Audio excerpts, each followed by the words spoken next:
Hi, everyone. My name is Erin Charawati, and I'm one of the career advisors in the CNS Career Center here at UMass. We are here today to talk about networking and interviewing. Those are two really big topics to combine into one session, so I will go kind of quickly through some of them. I encourage you to put any questions you have in the chat. Let me know if you have any questions. You're welcome to unmute yourselves as well and ask. I want this to be as interactive as possible and to make sure that I'm answering all of your questions. Okay, here really quickly are some resources that we have available here. Lots available on our website as well as through Handshake. We really encourage you to make an appointment with any of us as advisors as well. Okay, if you have any questions, as I mentioned, please feel free to ask, put it in the chat, whether to me if you don't want to put it to everyone or to the whole group. Ask out loud. I want this to be as interactive as possible. So let's start out with what is networking. You do not have to interact if you don't want to, but if anyone's interested in telling me, what do you know as networking? What is networking? Anyone want to take a stab? I can attempt to answer if that works. Absolutely, go ahead. So I think networking, at least from my understanding, is basically like making connections with people who are kind of in the industry that you want to pursue, whether they be like former alumni or just people you meet like at career fairs or on LinkedIn or wherever you may meet them. Absolutely. That is exactly right, Dylan. Thank you. It's all about building relationships. So it's getting connected in order to begin your career, advance your career, but a way to allow you to learn about professions, career fields. Those are some great examples too of where you can meet. And we're going to talk about that today, which is fantastic. Networking is really as it is. It's establishing those relationships with friends, colleagues, acquaintances, anyone who could act as a career resource for you either now or in the future. It's also important to notice that this goes both ways. So if you're asking someone else in your network to be a career resource for you, there's that expectation that at some point in the future, you'd be willing and able to be a career resource for them as well, right? It's give and take. Networking allows you to tap into other people's careers and experiences and their knowledge as you explore those career opportunities. Many companies hire employees that have shared connections because the candidates are already known and vetted in some way. Networking can be kind of awkward, but it works. It's kind of like that UMass motto we had when we started masking. It's weird, but it works. It can be awkward to get started, but it really does make a difference. And it's part of that quote unquote long game of job searching. A LinkedIn study a couple of years ago showed that networking accounts for 85% of all hires. That is a huge number. That's also really intimidating if you don't have that network. So if you do, that's great. Some people have that built-in network, but most people, especially as students, don't have that. So we're going to talk today about how you can build that network. So what is networking? It's building relationships. It's talking to people to find out about a profession or a career field. And then also networking continues. So obviously you're starting networking now as college students, which is fantastic. This is something that you'll continue to do 10, 20, 30 years down the road. Networking doesn't end, and it's really important to maintain those relationships as well. Okay, so as a student, how can you network? What are some ways you can do that? First, build networking into your routine, right? Look at what you're doing every day and think about how you can start to build that network. You want this to be genuine. This doesn't need to be calculated, but think of some ways you're doing that now. For example, you're going to classes, right? You are talking every day to professors, to other students, to people in your career fields or in your major who are made to potentially go into the same career fields. So sometimes they can be the most valuable assets you have. Your professors have built relationships with students over the past how many years they've been teaching. A lot of times they keep in touch with those students. So they may have students who are alums now who send job postings to them to say, hey, if you know of anyone who's interested, my company is hiring. Or I just got into med school, so my company is hiring a new research assistant. Or we have a bunch of internships open if you know of anyone interested. By building relationships with your professors and talking to them and talking to fellow students, you'll get an idea of what you could do. And also have that way you'd be in the back of their mind when they have those possibilities come up. And also look around at your classmates.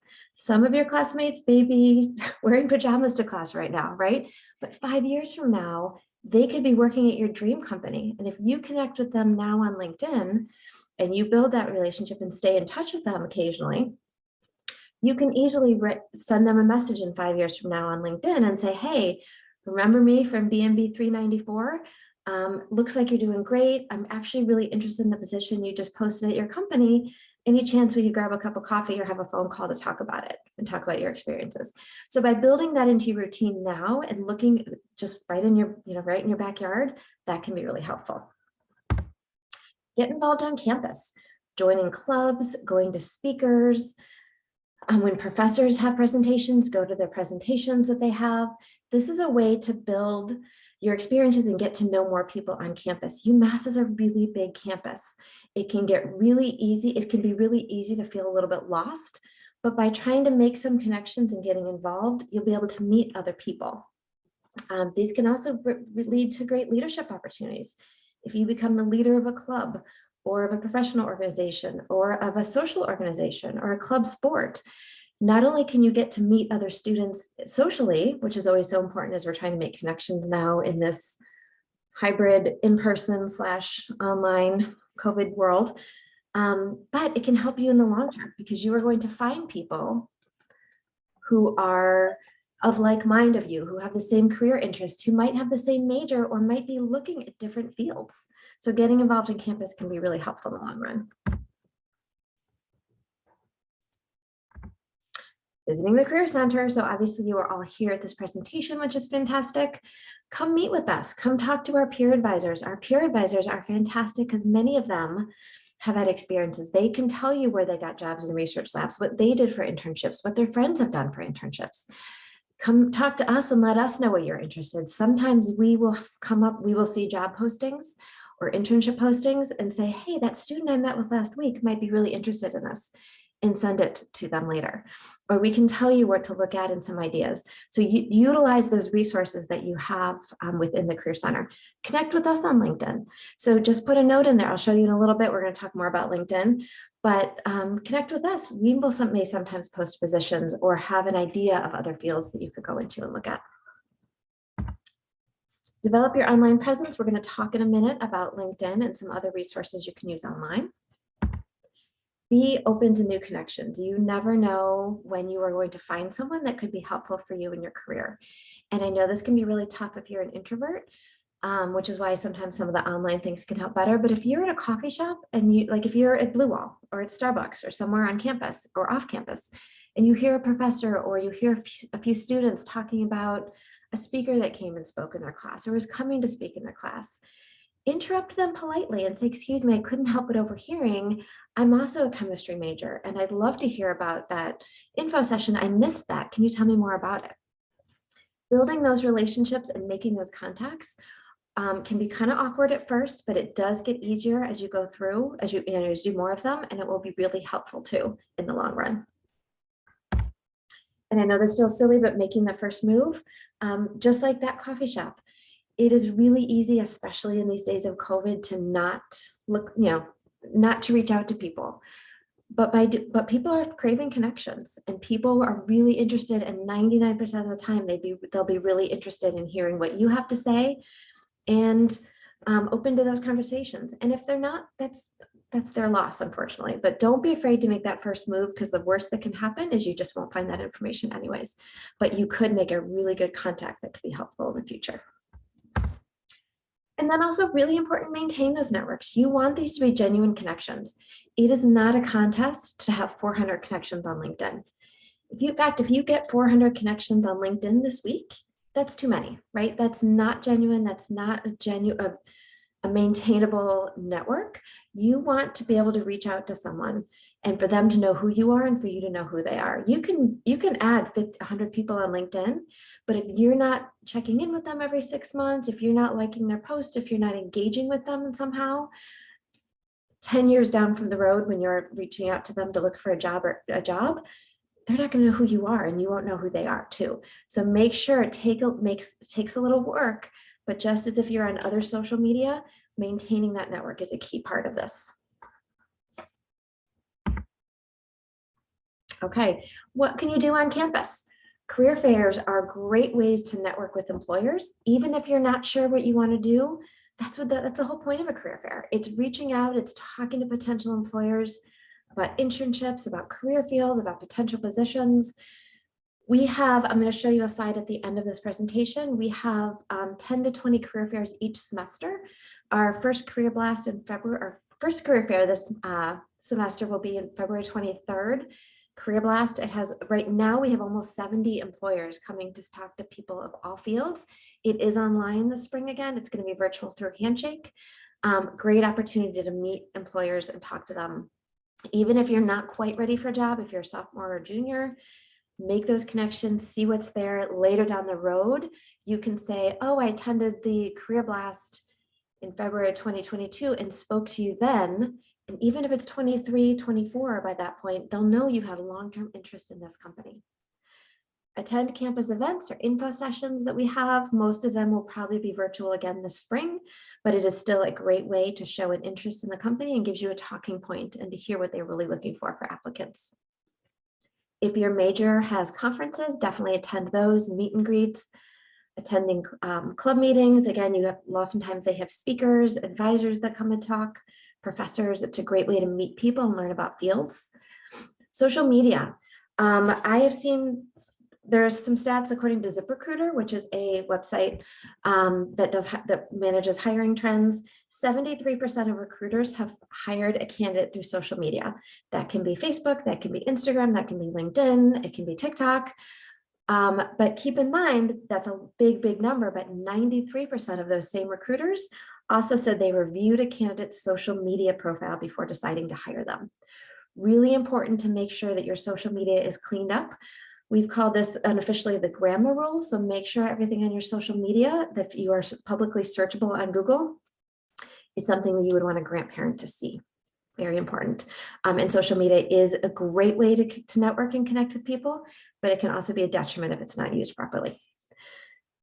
Also, your classmates, again, these same classmates are people that can be 5 years from now, work at your dream company or be the CEO or of a research lab. Parents, friends, neighbors, relatives. I had a student last semester who told a great story of her uncle met one of his neighbors who happened to be the retired CEO of a big biotech company and ended up helping her get an internship over the summer. So be sure, put the word out that you're interested in a position. You are not going to ask everyone you know to find you a job. That is not the way you want to approach this. But by putting the word out there that, hey, I'm a biology major. I'm really interested in working in biotech this summer. If you have any suggestions on places I look, that would be great. I have experience here. So that can be a great way to network. So that's actually a great segue into how do you talk to someone? How do you start networking? Maybe you've thought about the question, tell me about yourself before. You may have heard it called an elevator pitch. Does anyone know what the elevator pitch means? What that refers to?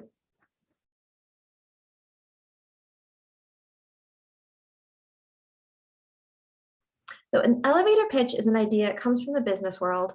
Basically, the idea is that if you get on the ground floor of an elevator with someone who is, the CEO of your dream company or the hiring manager of something you're really interested in, you essentially have until you get to, let's say, the 8th floor to introduce yourself and make them interested in you as a candidate.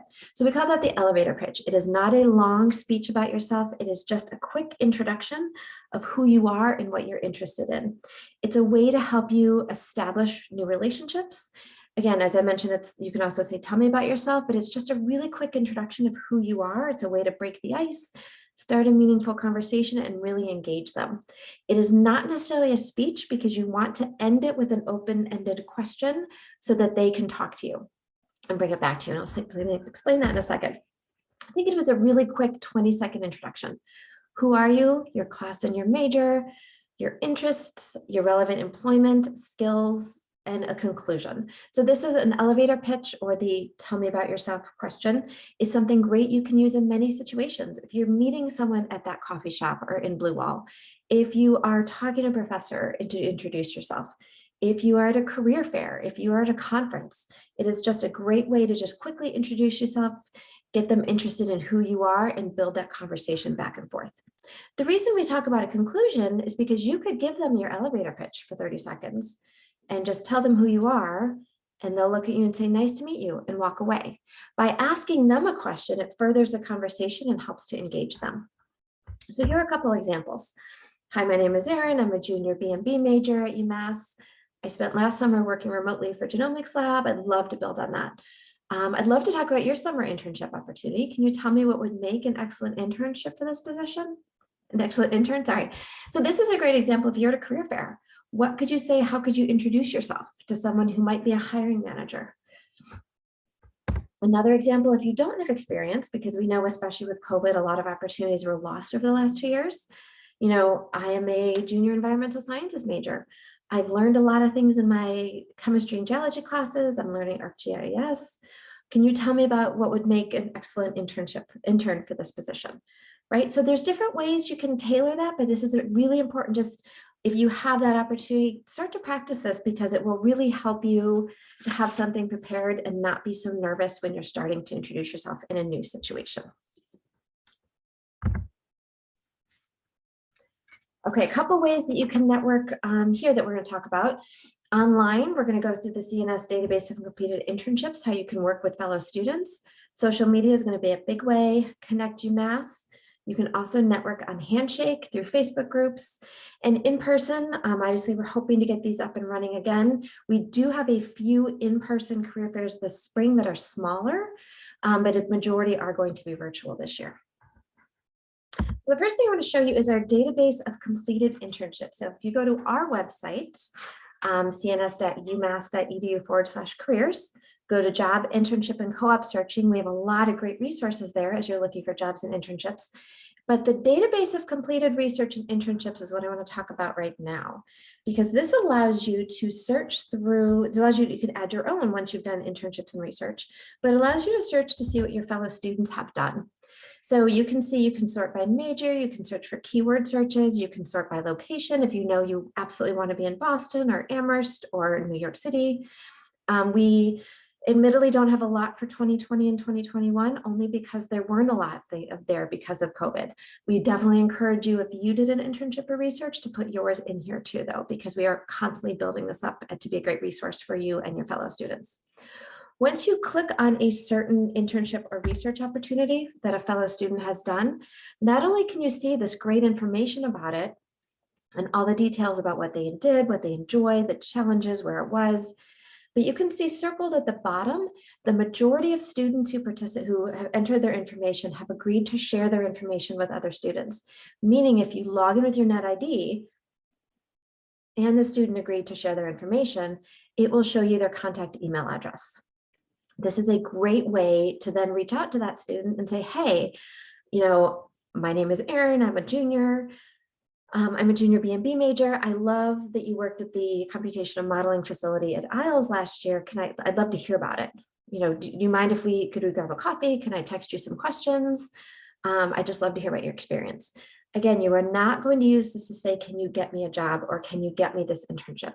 That is not building relationships. You're going to build that relationship first. And then most of the time they will say, hey, if you need help, let me know. I'm happy to submit your application. Or you can say, do you have any suggestions for my application? And then it can naturally lead that way. Again, it goes both ways though. You will want to be a resource for other students as well.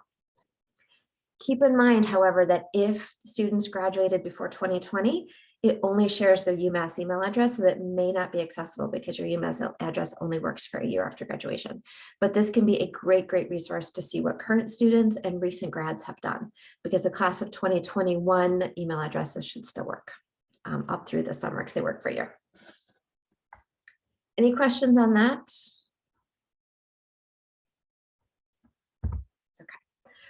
Okay, so we're going to go to LinkedIn now. So why would you use LinkedIn? Right?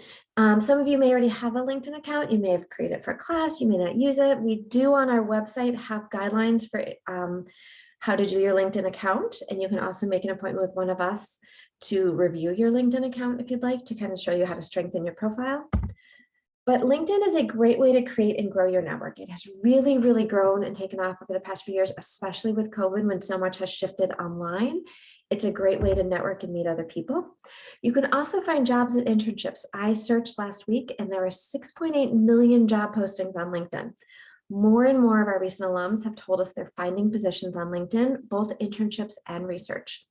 One of our very last in-person career fair, which unfortunately was 2 years ago, I met with the recruiter at Boston Children's Hospital at the time, and she said that they often encouraged, at that point, they encouraged students to reach out directly to people who ran labs on LinkedIn if they were interested. So find those jobs and internships. You can sort by internships, you can sort by jobs. It is very easy for people to post who work in a certain company to post their jobs on LinkedIn, and it's a great, great resource to find those connections. You can also connect with UMass alumni. We have 188,000 UMass alums on LinkedIn. Now that's a really impressive high number. It's also a little misleading because a lot of people sign up for LinkedIn when they're looking for a job through a class. They might create an account but never update their profile. So my rule of thumb is really think that probably only 10 to 20% of those people are actually active on LinkedIn. So if you do reach out to say 10 UMass alums, you will probably only hear back from 2 or 3 of those. And that has nothing to do with you personally. It does not mean those other 7 or 8 aren't interested in talking to you. It means they probably never saw your message or it got lost in their message box. So keep in mind, again, that is a really great number, but it's also a little misleading.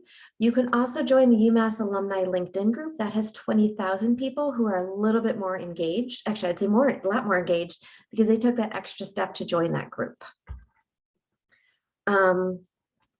Anyone you deal with professionally, should be added to LinkedIn. This can again be professors, it can be your supervisor at a summer job.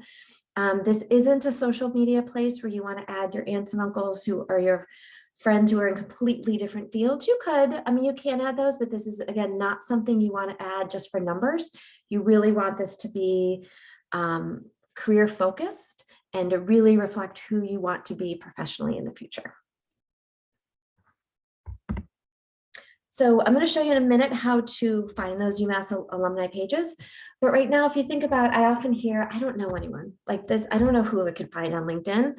But take a look at this. I love this web of connections because it shows that you really do know more people than you think about, right? So take a look at some of these suggestions. Your advisors, whether that's academic or career advisor, your professors, people who are in clubs that you have, your past employers, family members if they're in your field again, or if they're in the same industry, professional contacts, other past students that other faculty have had. The nice thing with LinkedIn, just like other social media, is it will show you people you might know. And the power of LinkedIn is not necessarily in those that first connection, it's that second connection. So the connections of your connections, if that makes sense. And LinkedIn is a great way to say, if you see someone posted that someone else is looking for a job, you can see who you share as a connection. And then you could reach out. You can say, hey, I noticed that you are connected to Joe Smith. Is there any chance that you can introduce me because I'm very interested in the position that they posted? Here's my resume for reference. So by making those connections, again, people like when someone is vetted.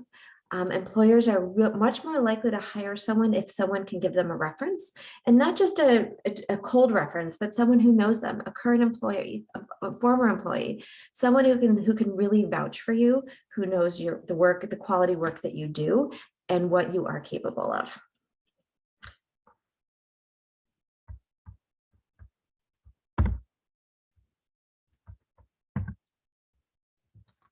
Okay.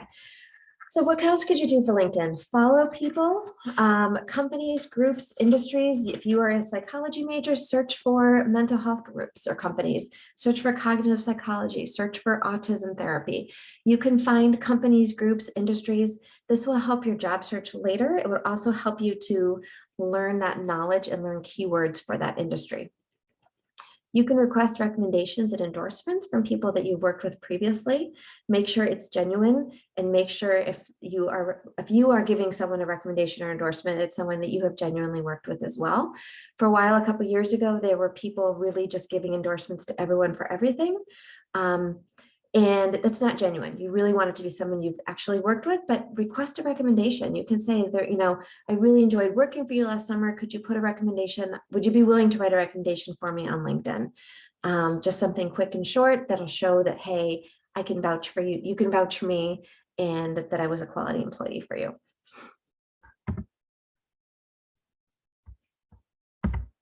So who else could you connect with on LinkedIn? People you meet at conferences, events, seminars, fellow students and alums. And as I mentioned before, it is not necessarily just that first connection. It's that first, second connection. The idea of 6 degrees of separation is the idea that everyone in the world is 6 or fewer social connections away from each other. It's also known as that 6 handshakes rule. So that's if you've heard of that. As a result, that friend of a friend connection can make a really big difference, especially if you're looking for a certain field or certain company. Think of how many job opportunities that can open for you. Okay, so how are we going to search for alumni on LinkedIn? If you go to LinkedIn and search in that search box up on the top left for University of Massachusetts, you want to find the company University of Massachusetts. You will probably also find the group, and that's great to join as well. But if you search for that company, and then you can see circled there, you will see alumni. If you click on that, that is where you will see that 188,000 alumni. Right now, this has 177,000 because I did this a little bit ago. But once you get to that alumni, this is where you can search for that. You can sort through those alumni by when they started. So if you're looking for someone who might be a leader at a company, you may want to work for someone who's graduated 10 years before. So if you want to find someone who might be a more recent alumni for entry-level positions, that would be more likely where you are going to start with, you can do the start year and end year, maybe start with 2018 and with 2022. Those will find anyone who attended UMass during those years. You can sort by location if you know you want to move to San Francisco.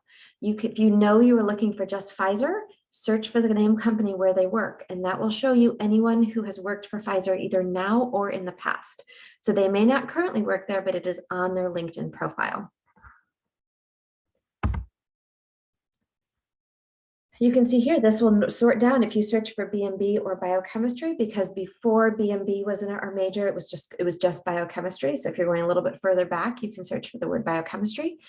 You can see that narrowed it down to 2,413 alumni. That's still a lot, but that's when you can narrow down by company, by location, by industry. And then once you find people you want to connect with, you can either hit the connect button or hit send a message. Always send a message if you're connecting with someone you haven't met. You don't want to just connect with strangers. You could actually get, they can actually send them, if they decline you and LinkedIn asks if they know you and they say no, you can actually get penalized by LinkedIn, meaning you can't make connections for a while. You want to make sure that you are adding a note to say, and here's a couple of examples. If you come see me and say, I'm really interested in working at Mass Mutual in the data center, I can say, okay, I know this person that worked there. Feel free to send them a message and let them know I told you to connect. And that's that first example. If you just have some sort of connection, you had the same major, you had the same degree, they were from UMass, let them know what connection you have to them. That was a better way for them to connect with you. And it also shows you took that extra time. When you requested to follow them. There is a maximum, I don't off the top of my head know what it is because I think it's changed recently, a maximum amount of people you can connect with on LinkedIn, both per day and per month. So you want to make sure you are really looking thoughtfully at the people you're connecting with. And again, you don't want to just connect with 300 or 400 people. That's not going to help you in the long run. You really want to connect thoughtfully with people who you're interested in talking to.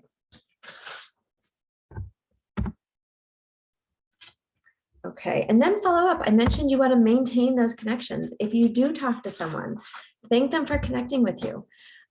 Think about your elevator pitch. Let them know what you have in common. And then if it's someone you're really interested in talking to, ask for an informational interview.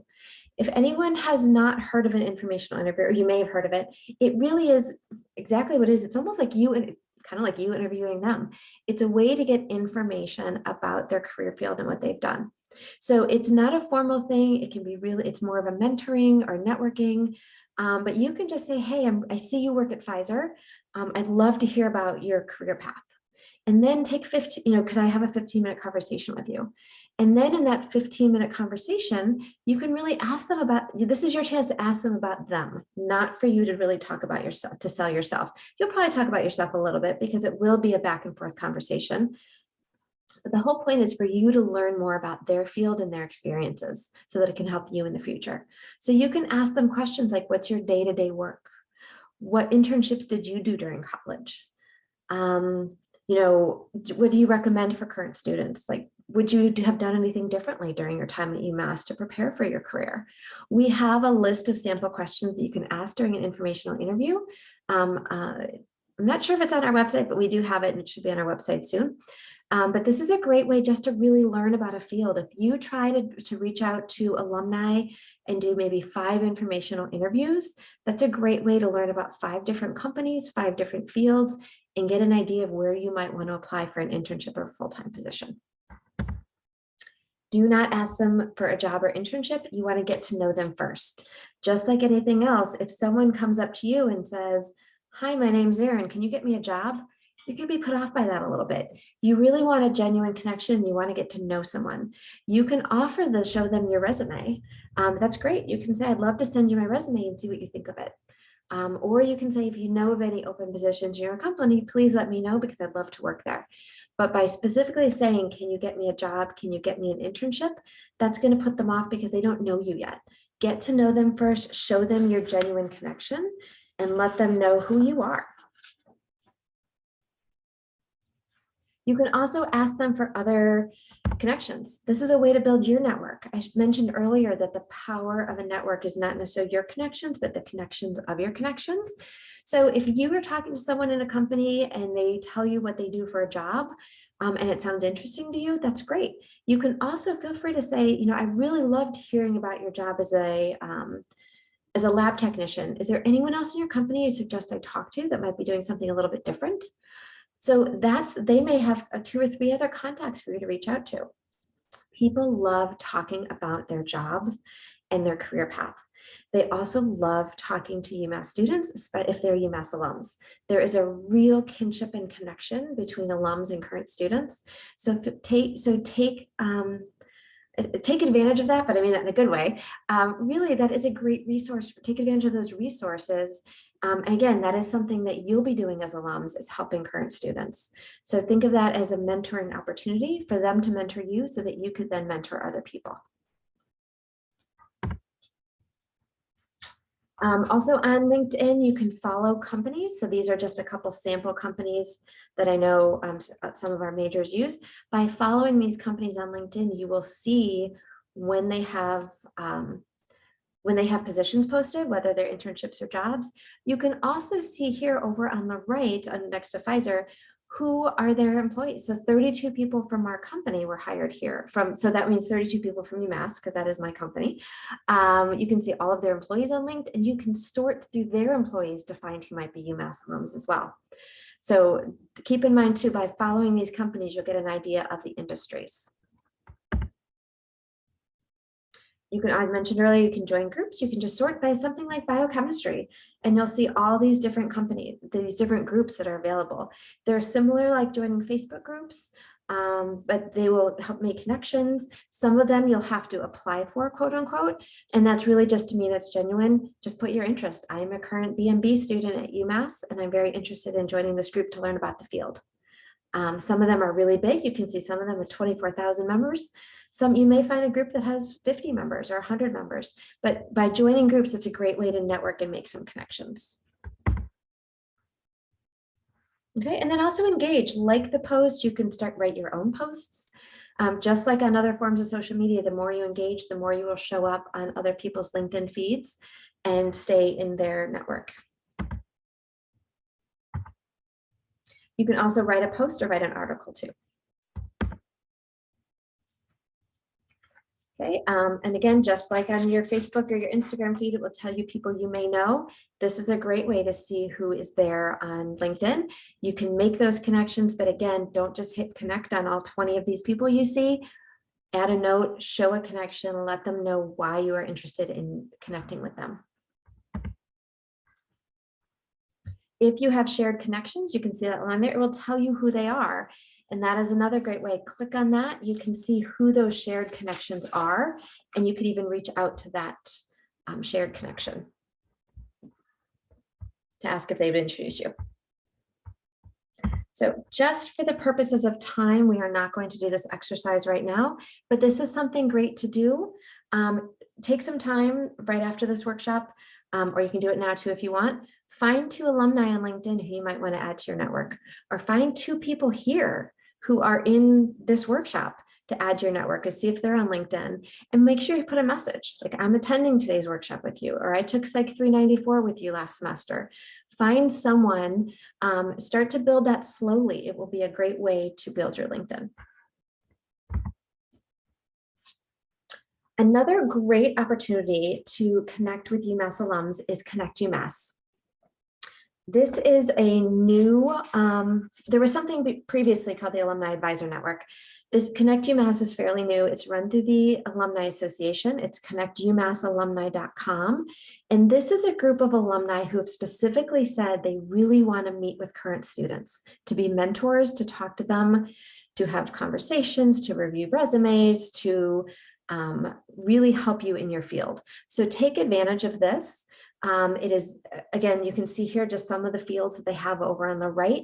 Think of this as a UMass center, like a UMass specific LinkedIn, but even better because you know all of these alums have joined and updated profiles within the last year. There are some message boards on there. There's community connections. You just log right in with your UMass, your current UMass information. It is a great way to meet some alums and who are interested in mentoring.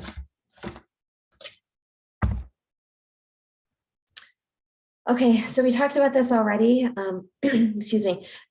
Set up those informational interviews, expand your network, and work on that elevator pitch to talk to some of those people in the network. Some final tips before we move on to interviewing is begin networking early, right? Practice with those family and friends if you're not sure how to do your elevator pitch. Follow up and send thank yous with just a quick email. Say, hey, thanks so much for talking to me. I really appreciated learning about your career field. If you hear of any opportunities you think might be interesting for me, feel free to send them my way. And then again, be willing to help others too. Okay, so let's talk about interviewing. Any questions about networking before I move to interviewing? I know what this is. Sorry.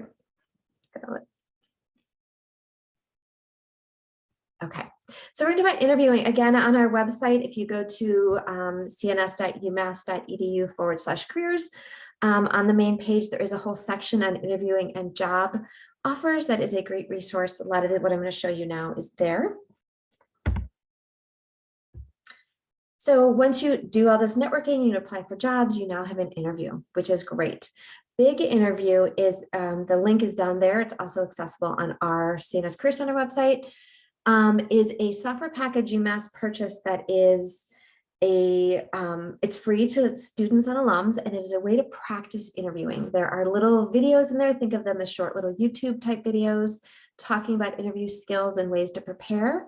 There are also these really cool interview question sections where it will pop up interview questions on the screen and let you just practice spur of the moment. So because we know that practice is really important before interviewing so that you can really get an idea of what you want to say, how you want to say it, and get to perfect some of those stories that you're telling.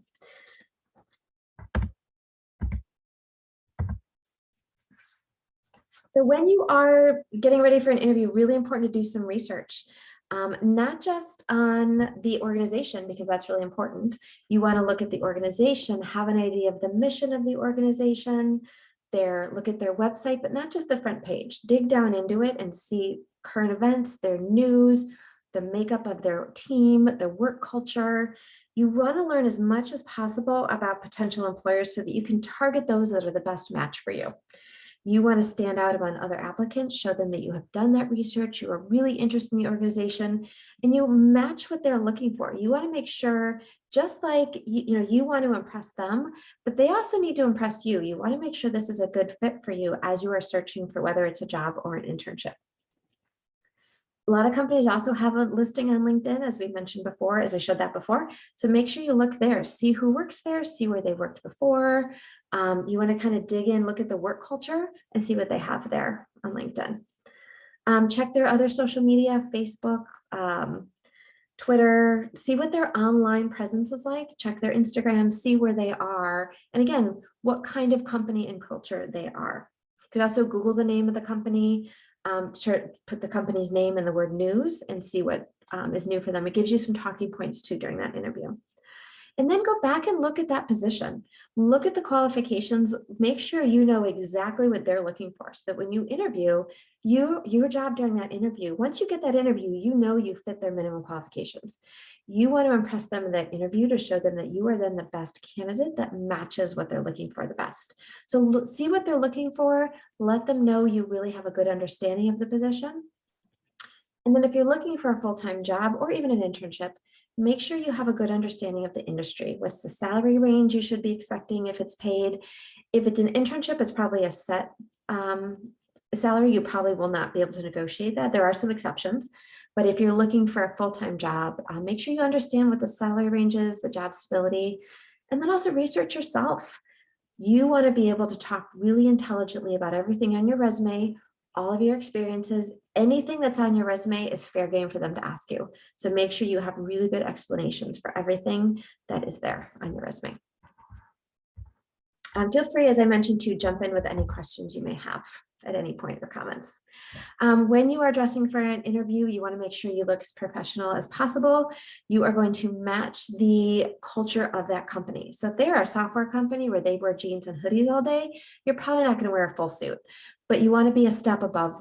The idea of an interview is be the best dressed or match the best dressed person in the room. So if you're applying for a job with a company, again, where they're in jeans and hoodies, maybe wear a button-down shirt and look professional. You still want to look business professional, and again, be the best dressed person in the room. But we also know your culture, your religion, your gender identity can influence your choice of business attire, and that's fine. You want to make sure you are comfortable and you feel good about yourself wherever you are in that interview process. If you can't afford to buy something brand new, there are thrift stores in town. There are TJ Maxx and Marshalls and Target that often have really good professional dress. You can also borrow from someone on your floor if you're in the dorms, or a housemate. Ask around if anyone has some interview clothes they could wear. If people are only wearing them once in a while, they're usually more than willing to loan them to a friend or a housemate to wear. You also, especially as we go on, everything is online, really important to project a professional image. You want to make sure your screen background is neat and clean, not cluttered, good lighting, good sound. Sometimes there are no virtual backgrounds in depending whatever software they're using. Again, dress professionally and conservatively, neat and clean. Also, you may, especially as we've all gone online, there's the joke that you could be wearing pajama pants on the bottom and nice clothes, from the waist up. Make sure you are dressed professionally head to toe. Reason for that is you never know if you're going to have to if someone opens your door or cat pushes your door open, you need to go shut it.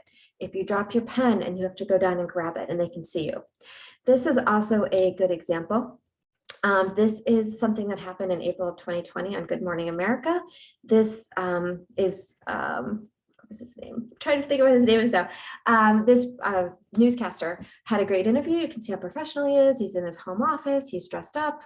And then he shifted his leg. And it looked like on Will Reeve was his name. Actually, for any of you old Superman fans, his dad was the original Christopher Reeve. Will Reeve then suddenly looked like he wasn't wearing pants on national television. So always really important. You will feel more confident. You will feel better about yourself. And you will not have to worry about showing shorts on the camera to an interview. Okay. When you are working on an interview, know yourself. Make sure you know your audience. What do they want to hear? Think about, again, and this goes back to the research of the company. If they want to hear about your skills and your qualifications. And also think about the important things in your resume and in your experience. Build off your elevator pitch for when you say, tell me about yourself. But when you're preparing for an interview, I usually suggest you think of 3 or 4 really important skills, qualifications, or things about yourself you want to share in the interview. and then make sure you can incorporate those in the interview somehow. If you are writing an honors thesis, talk about that. If you worked in a research lab over the summer, that's great. If you don't have experience, but you've taken these really great lab classes that you think have prepared you for this, make sure you get that into the interview. You really want to make sure that you can take notes too ahead of time. It's really great to prepare. You won't obviously look at the notes during your interview, but by writing things down, creating some bullet points, put them on your phone, do something, prepare a little bit and make sure that you are prepared to tell them the important information about yourself. Think about what kind of candidate you are, what you can offer to the organization, and then practice that. If you practice with a parent, a roommate, a housemate, friends, parents, make sure you start thinking about some of those sample questions. In that interview section on our website, we have sample questions that you can look at and start to practice. You can also schedule mock interviews with us in our Career Center when you do have an interview. So when you have an interview, set it up, request a mock interview in Handshake, and then send your career advisor an email with your resume, a link to the job description, and say, hey, I set up a mock interview with you for next Thursday at 2 p.m. Here's my resume and a link to the job that I have an interview for. I'd love it if we can talk about that. And it will help you to practice through and get through that interview. Quite often, interviewers are using what we call behavioral interviews. And these questions ask you to share examples of specific situations you've been in where you had to use certain skills. The whole idea is that your past behavior will predict how you act in the future. So the way you can answer these behavior interviews is what we call the STAR method. And this is just something, STAR is just one of those alliterations that help you remember. Alliteration is probably not the right word, but a way to help you remember how to approach behavioral interviews. Your answers really need to have verifiable, concrete evidence of how you handled a certain situation. These are sometimes answers, but can be really easy to ramble on and kind of forget some information. So this is really helpful when they say, tell me about a time you exhibited leadership, for example. In your head, you want to go through and say, okay, what was the situation?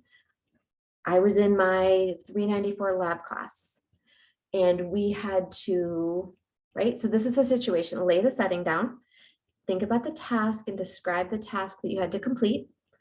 Describe the actions you personally took. And this is really key. You can talk about being in a group, especially if it's a question about working in a group, but really important that at some point here you say, I did this. Because they want to know how you worked in a group or you worked in a situation, but they really want to hear what you did. And then what was the result, which is the R in STAR. What happened? What skills did you demonstrate? How did you improve the situation? How did you do something successfully, right? This is what, again, we call for behavioral interviews. Another kind of interview is called a situational interview, where they just want to know how you would behave in a situation. And many times in those cases, they're just looking to see how you would handle certain circumstances, your thought process, what you would do, how you can take different perspectives into account as well, and what solutions you would do to handle it. But by learning the STAR method, and this is also in those handouts on the interview section of our website, this is a really great way to really tighten up those answers so you're not rambling and making sure that you cover everything that will portray you in the best light of the situation. Okay, some final interview tips here. Be yourself. The whole part of an interview is that you really need to fit that company, but that company needs to fit you too. They want to know who you are. So be genuine. You want to be professional, but you also want to, again, show yourself and who you are. They know you're a college student. They know you are not a 40-year-old professional. So you want to be professional and respectable, but still yourself, and show your enthusiasm for the position and the company, show you've done your research, show you're really interested in working for them and in the specific role as well. And show confidence. It is okay to be nervous. Being nervous shows that you care, but managing those nerves is really important. And that's where practice can take you up to that next level. So if you notice you're really nervous, practice with roommates, practice with friends. If you don't have anyone around that you can practice with, you can record yourself in your phone and then play it back. or use Big Interview where you can actually record yourself and save that and play it back for yourself. So take some deep breaths, figure out what, and know that you got this interview because you fulfill their qualifications. You have already proven that you can do this job. Now you just need to prove that you are the best candidate for the job. And of course, be professional. Also really important, send a thank you note to everyone. When we talk to employers after career fairs and interviews, we roughly only, I'd say probably a third of people send thank you notes. But you know what? The employers remember every person that writes a thank you note. And if you don't write a thank you note, they will notice that. If they have a search committee, if they have a group of people who interview you, they will talk about that later and say, well, this person sent a thank you note and this person didn't. Really important to send a thank you note to everyone you meet with. If you don't know the names or email addresses, call the office manager or call the HR person who set up the interview for you and ask them if you could have that contact information. It reflects very well on you and shows that you took that extra step and you're interested in the position. Okay, so that is my really quick intro to interviewing. Again, we have a lot of resources on our website, and you are always welcome to make an appointment to talk one-on-one about your own specific interview questions. Some upcoming workshops that we have where you are welcome to come get ready for your job or internship search. Resume workshops coming up. We have 3 this spring. And we also have how to ace a career fair workshops that will help you both for the virtual and in-person career fairs. All of these details about all of these are in Handshake. At this point, we do anticipate having them all in person in the design building. Obviously, depending on COVID, we may have to shift that a little bit, but we are really hoping to have those in person. These are our career fairs this spring. You can see which ones are virtual as of now and which ones are in person. I think we actually just switched the BCT career fair to be virtual as well. I have to check on that one. I think I haven't updated this. I have to check on that. But again, great opportunity, and think broadly. As of yesterday, 65 employers are officially confirmed for Career Blast with another 5 or 6 pending, all majors. So you can sort by your major, your year, location. Over 40 of those Career Blast employers also were hiring for internships. Starting next week, when classes start on Tuesday, we will have career peer advisors available for drop-in resume and cover letter help. They have all been trained. They're your fellow students who've been trained on resumes and cover letters. You do not need an appointment. You can just stop right in to see them in our office in Morrill 2, room 321. Okay. So a couple things you can do now.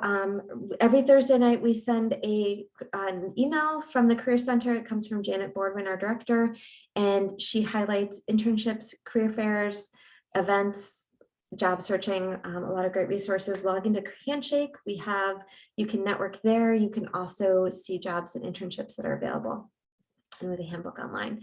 If you have any questions, you are also welcome to email me.